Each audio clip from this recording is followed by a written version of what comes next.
Another thing too, I've really, all of this being said, right? My knowledge with meeting all these people and digging into these topics, something else that I didn't think would happen is a level of frustration.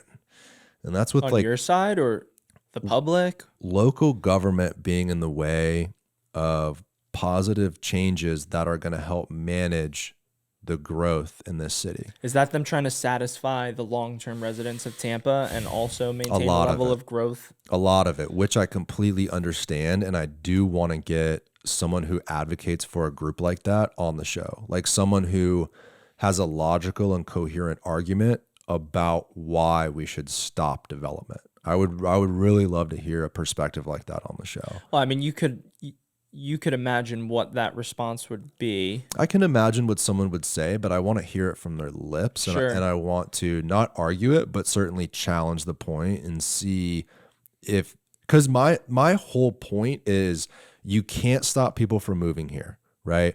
If you stop development, we're going to have an even worse housing crisis where prices are insane. Like, it's already very hard to afford Tampa if you're born here. If you're coming from New York from a high salary, or from, if you have cash moving from California, you're not really worried about that. Like, I'm worried about the people that have lived here. You have a massive wealth transfer now. You have a lot of parents who are helping, their 30-year-old children buy their first house. But not everyone has parents that can help them, number one. And number two, look at our boy Vinny. Like, we've talked about Vinny a couple times on the pod. Like, he wasn't able to buy a house here because the market was so crazy. Charleston. Yeah, and so he moved to Charleston.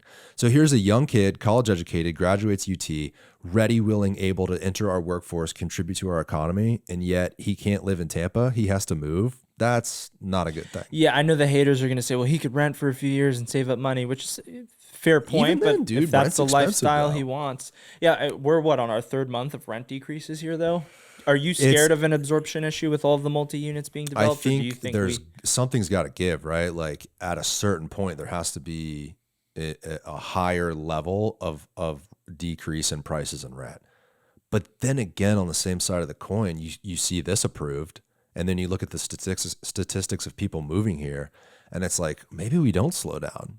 I don't know anymore. I really don't know. Me either. Well, you hear different things every day. Yeah.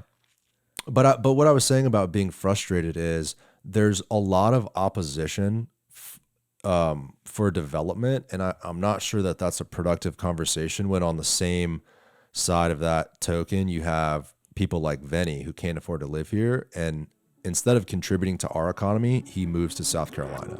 If you enjoyed this clip, click here for the full episode and make sure to subscribe. Thank you guys for watching.